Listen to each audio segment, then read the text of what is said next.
Robs, Isala Kap Namde. Oh no, never ever say that. Stop saying that. Never say that. Hi there, guys. Welcome, 360 family. This week I've decided to switch things up. I've left the last topic, the big topic, and that is RCB's retentions.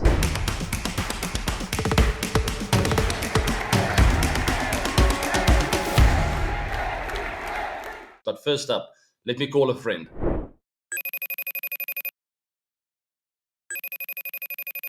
Listen, Rob, thanks so much for joining me. I really Thank you, appreciate dude. it. This is fun. I'm happy. I'm happy to be doing this. Yeah. You know, we're going to talk about RCB's retentions, but first, I wanted to ask you about the T10s and the Legend Leagues you've been playing. And you obviously said Hong Kong Sixers coming up next. Yeah. How do you still do it, and where do you find the time? And that obviously you still have the drive. That is something I don't have really as much anymore. But how do you do it? Tell me, please. Give me the secret. I'm actually quite surprised you don't have it, dude. As in, you should be actually doing this because it's so much fun, man. As in, for me, the T10s are fun because it's such a different version of the game. I don't think it'll make a difference for someone like you because you kind of played at that rate anyway in T20 cricket. It's like you go from the word go, right, and then you actually have complete license to kind of go after the bowlers as well, simply because there's no time. You go there and there's very little time, and then you have the complete authority to go after it, and then you can kind of play in a fashion where you can really put the bowlers under a lot of pressure. And it gives you the license to also manipulate the field, which I perhaps as an opening batter in T20I cricket didn't really take because I approached the T20 version of the game a certain way. But today, after playing T10 cricket, I feel like, oh man, as in, why was I wasting so much time at the top of the order? And I could have played at a much quicker nip, perhaps, taken a lot more risk, perhaps, and kind of set that kind of narrative. And then suddenly I feel like if I get to play T20 cricket, then I'm open to playing in the middle order as well, because the approach becomes so much more set when you play T10 cricket. But Legends cricket, it's a lot of fun, man. As in, to be very honest, you get to play with a lot of your mates who you grew up with. So just the camaraderie that you end up playing with is it's a whole lot of fun, and you become a kid again. Honestly. Yeah, I must say that's the one thing that tempts me is to catch up with all the old foes and friends Yeah. and reconnect. So maybe one day. Never say never. For me, it's just that I'm still sort of finding that balance since retirement. With Mm. regards to life and family and where does cricket fit in. Yeah. I'm sure that that little fire will start burning again, and I'll run out and eat some cricket balls 100%. while I'm still in my early 40s. I think when you go past 50, it gets harder. Maybe it will. And I think it's the hardest for fast bowlers. But I don't with you. I think it's a matter of when. It's not a matter of if. I think you will end up playing it because it's just when you can catch up with your friends and literally have that sense of camaraderie again that you was just not is not there in our lives today. A couple of times a year, man. A couple of times a year, 10 days, 15 days at a time. You love it. It'll be like just going on a boys trip and playing the sport we love again. It's as good as that. I, Robs, and then you've also, like me, been creating content on YouTube and various other platforms. I'm having a lot of fun with that, and I'm sure you also enjoy that. But tell me a little bit more about the Robin Uthappa Endeavours and your move to mentorship and coaching. Where did that come from, and what inspires you with this? Wow. So True kind of came up about because I knew that when I'm resigning from playing cricket in India and giving myself the opportunity to play cricket outside of India, I knew that I'm probably in the final years of my playing career. Maybe I see myself playing for maybe 3 to 5 years if I can continue to remain fit. And since we've moved to Dubai, I've been able to do that. And I knew that the next thing that I do, I wanted to be very aligned with my purpose in life. And I've recognized my purpose as being able to add value to people around me, and which is what kind of helped me navigate through my career as well. To be able to put the team ahead, to put the team ahead before me, or any of my interests. And for me, I was like, okay, when I do finish playing cricket, I want to be able to do something that really adds value back, yeah, in whatever I do. I see the leagues that I can play. Those gigs are hard to come by, and that made me really kind of introspect as to, okay, if this is not happening as much as I want to have, as much as I want to play, and yes, I'm doing some broadcasting, I have to Mm. find another way doing something else that interests me, that is my passion, yet puts food on the table for the family. Mm, And then so like, but I want it to be aligned with something that is aligned to my purpose in life. yeah, Because and then that's when the whole conversation about life coaching came about. Then I did my certification. I'm currently doing my NLP master practitioner certification at this point in time. And so it's a keen interest of mine. I was like, okay, I want to do it in a formal way so I can cater to athletes, and I can cater to non-athletes and corporates and executives and at senior level management. And I've been able to do that. Motivational talking is something that I've enjoyed doing a lot. And if you've heard me in the last 10 minutes, you know that I've got the gift of the gab. So, I don't uh, take it for granted. I'm very grateful for it. I think it's something that I've been blessed with, and I want to leverage that for the right reasons. that is truly amazing, Rob. Well done with that. I I can just sort of back you up on that. I think we sort of underestimate the amount of experience or knowledge we can share as cricketers. We sometimes take ourselves a little bit too lightly. We've travelled the world for many years. I think the life experience we've gone through, over and above the cricket playing itself, Yeah. there's so many lessons we can sort of relate with normal people, not normal people, but people just living everyday life. And Sure. it is our responsibility to share that, I think, and to have an impact. So well done with True, and I cannot wait to follow your progress with that. And I want to wish you all the best. And to everyone out there, go sign up there with Robbie's True. I think you can learn a lot from the guy. So fantastic. Going to talk about the retentions. As you know, it's the Yes. cherry on the cake one, RCB. So um, let's hear it. Royal Challengers Bangalore. We both played for the franchise. You in 2009 and 10, and I'm very sad to say we just missed each other because in 2011 I joined. But we both have a very good feel for what the franchise is all about. The incredible fan base. What are your thoughts about RCB? Your time there, and where they're tracking now? Oh man, AB, I had the most amazing time at RCB. My first year was very hard because we played our first year in South Africa, and I just was one of the first transfers in IPL. So for me, cricket kind of became club level, kind of club professionalism kind of came into cricket at that point in time. So for me, I was like a fish out of water, and I was transferred. Me and Manish Pandey were transferred from Mumbai Indians to RCB 3 weeks before the IPL began in South Africa.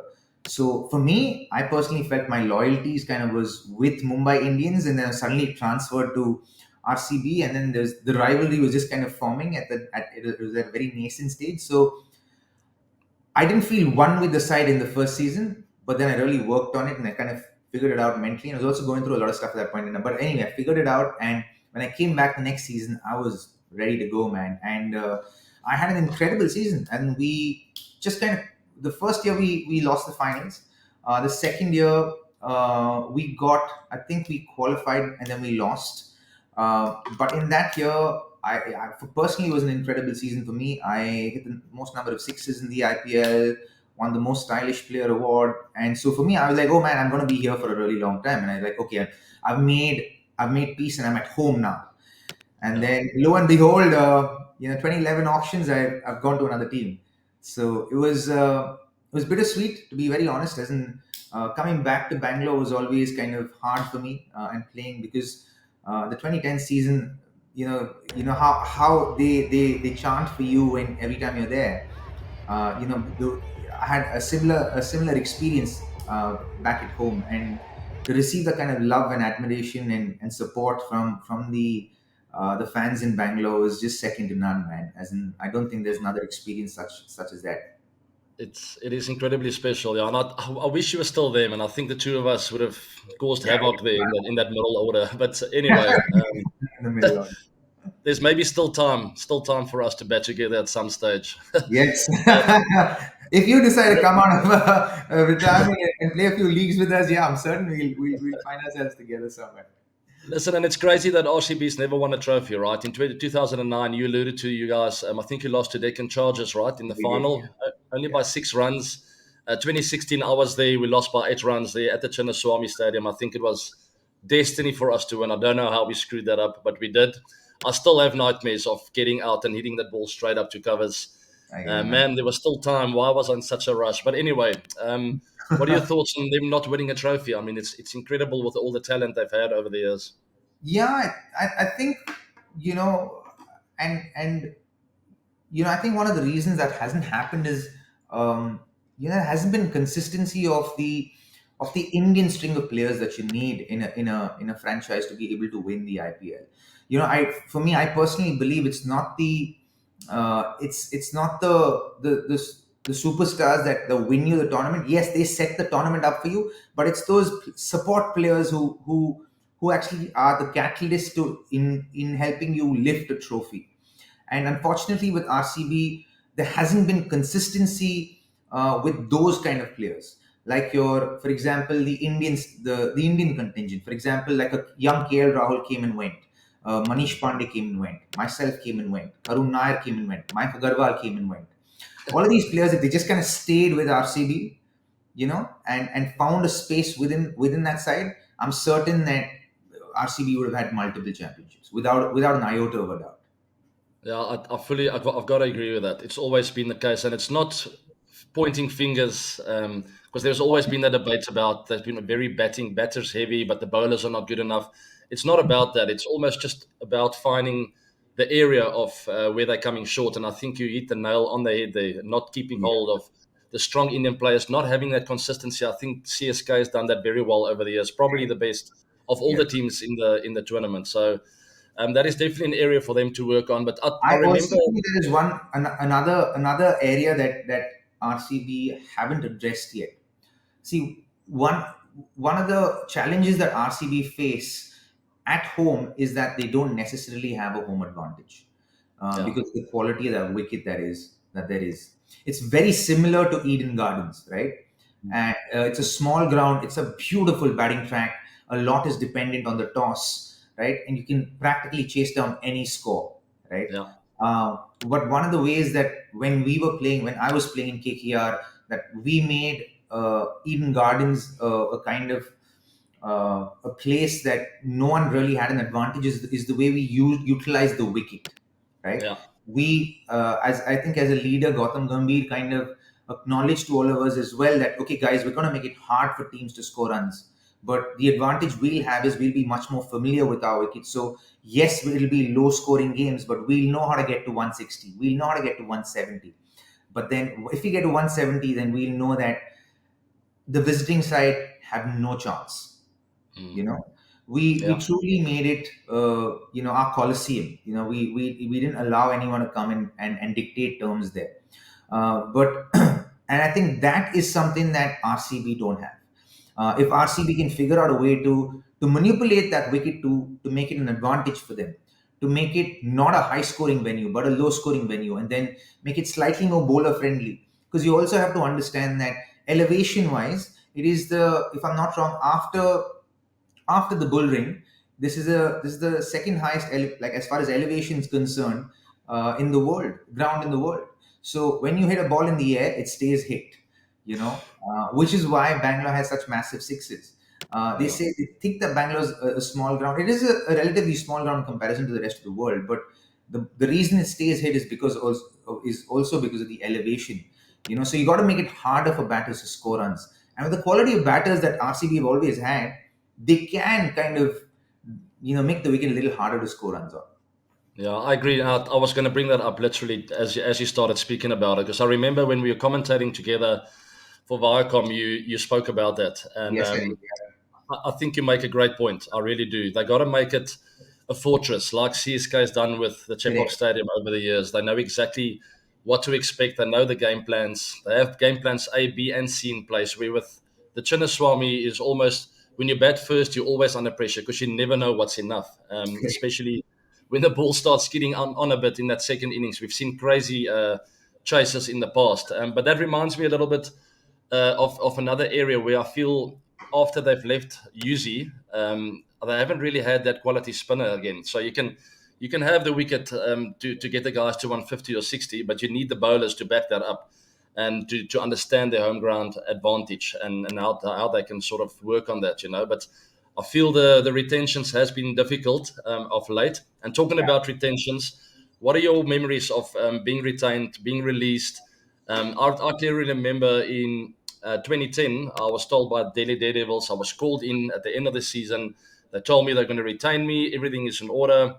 Coming back to Delhi, the next minute I see my name in the auction. So it was. It can be a confusing time for players. What are your experience with that? I don't like it, man. I genuinely don't like it. I don't like the whole auction process at all. I'm not a fan of it at all.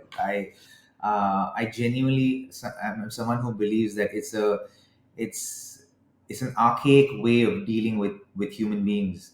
Um, and with all due respect, I don't think it should be done that way. I think there's a more respectable and amiable way of drafting players into squads, and I think a draft is a very respectable way to be able to do that. Yes, it's entertaining, but you have to understand that the game, first of all, is hard enough as it is. You're adding a much more complex layer of treating a human being as a commodity, and leaving his way of sustenance into chance. And I think that is on a certain level disrespectful, and I think that is something that I hope that changes over a period of time, because genuinely it's not, as in our game is so complex. There's an Our game is an individual sport within a team sport, and there's so many different layers to it. And you don't want to add any more complexities already, and this adds a massive complexity, because you are leaving so much to chance. You don't know what's going to happen. You're not in control whatsoever, right, as a player. And you're hoping that everything goes right, so that you're able to put food on the table for your family the way you've been able to do it in the past. And there's Yeah. no real guarantee about can that happen or not. And it doesn't matter what your past performances are. It just depends on where you come in the auction, and how badly a team requires your services. You know. Yeah, no, very true. It's a confusing time. I also never enjoyed it. Luckily for me, more often than not, I was retained throughout my career. Just released that once, but they do have a lot of fun with this in the media, and it is really, it's always been uncomfortable to me with the whole world knowing exactly what I earn, and they blow it up so much, and it puts a bit of pressure on the players as well, with Sure, it does, millions right? of people tweeting about your salary, and then I mean you feel the pressure, and you feel the heat from the franchise to go out there and now do magical stuff. Yeah, so I also never really enjoyed it. Yeah, and Robbie, quickly. these are complexities that are not tangible, right? And this a Yeah, player feels it on a day to day basis. Your supporters, the fans, the people who love the game don't really understand the complexities it adds, or the nuances it adds into a person's approach to their own game. yeah, that is one part of cricket I don't miss, Robbie, is that pressure, that feeling of you got to go out there and you got to do it again and again and again. That's what makes us who we are at the end of the day. So I understand that, but it's when you throw a big price tag like this on someone's head, and we've seen so many players really have tough seasons after going for millions of dollars.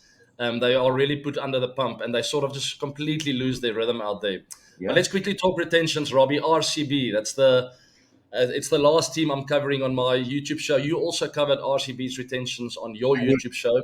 You did it in Canada though, so I didn't understand most of it. I picked up a little bit, but I've got the list here. Your top retention for RCB, Robbie. Tell me about it. For me, my top retentions is obviously the first one's going to be Virat, because he's good to go. I think for another 3 years at least. My second retention, I think, for me would be Faf du Plessis, and I'd stick with Faf because he's super fit, he's healthy, he's going well, he still loves the game, he's injury free for the most part, and I think he's invested, emotionally with this franchise right now. He's done a great job. I think you need to have two of those, and they've always gone with those pieces, right? So you want to stay true to that. uh, for me, the third one would be Mohammad Siraj. I would certainly go with Mohammad Siraj. Um, the fourth and the fifth, the sixth one are up for grabs. To be very honest, would you continue to go with Glenn Maxwell? Maxwell for me has always been a hit and a miss in the IPL, very hot and cold. Can someone like RCB afford that? Yes, when he has turned up, he's turned up, a bit and then some. but it's been hot and cold with Maxi. So for me, that's a question mark. Cam Green again is injured, but someone who can serve the franchise for time to come. Uh, would you use a right to match for him instead of just picking him up? Because there is a possibility that he could come for slightly lesser in the auction. Would you like to go for him at 14 crores, or would you like to save that up for other high quality players? Yeah. Rajat Patidar is someone I would definitely want to have as a solid backup, as a solid Indian player there. Yash Dayal seems someone I would like to keep as well. I would like to keep Yash Dayal as well. You want that good Indian fast bowler. They've done away with Harshal Patel, who was the most successful Indian fast bowler for RCB in the past. So, and I think he did. I think it's a very non-thankful job. The one that wicketkeepers play and the one that fast bowlers for RCB play, Mm. because it's so tough for fast bowlers to bowl in at RCB. And I think Yash is someone who I would keep. Mohammad Siraj is another one I would keep. So Mohammad You're running is out of you're running out of retentions here, Robbie. five. I'd say five. I'd keep Virat Faf, uh, Rajat, Siraj and Yash Dayal. Yeah, still. Okay, that's nice because I like the balance between overseas and local there. It's a fairly good balance, and there's also a mix between batters and bowlers there. Where in the past maybe they focused too much on the batting department. I agree with you with Maxwell. I don't see both him and Will Jacks there. They're too similar. Mm. Both of them can offer you overs with a ball in hand. Both hit a long ball. I don't see both of them being at RCB, and maybe not even one of them.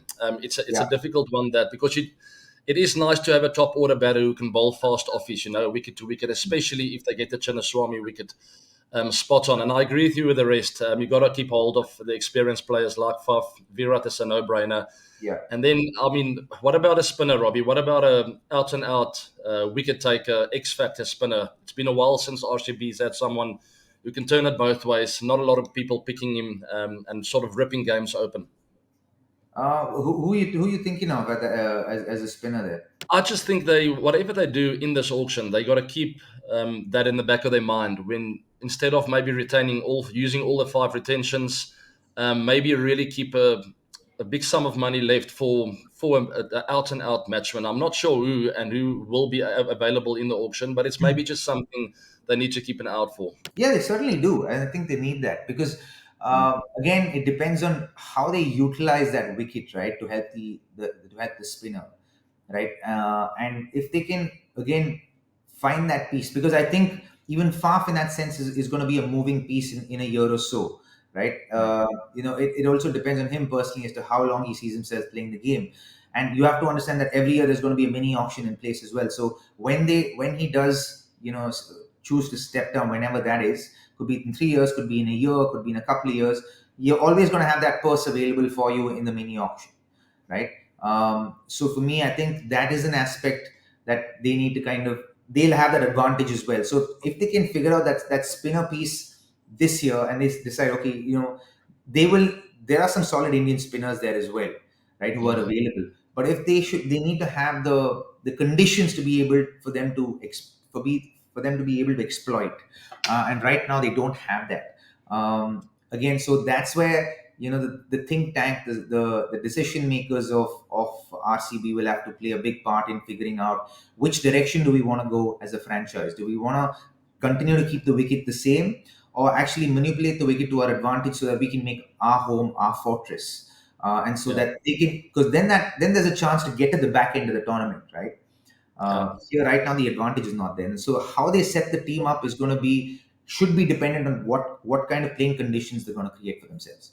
Sure. And then the fast bowling department, if they do get a hold of Siraj and Yashdale, then I feel guys like Tom Curran, Alzari Joseph, Lockie Ferguson, Reece Topley will all be still available in the auction for not too much. They can still get some of them at a good price and keep a similar kind of seam bowling attack. I just feel that one outright spinner, yes, Karan Sharma's been great. Lomro's a good bowler.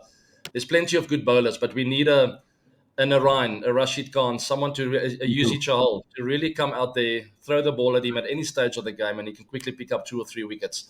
See, Um, I, in all likelihood, Yuzi, I don't think will be retained by RR.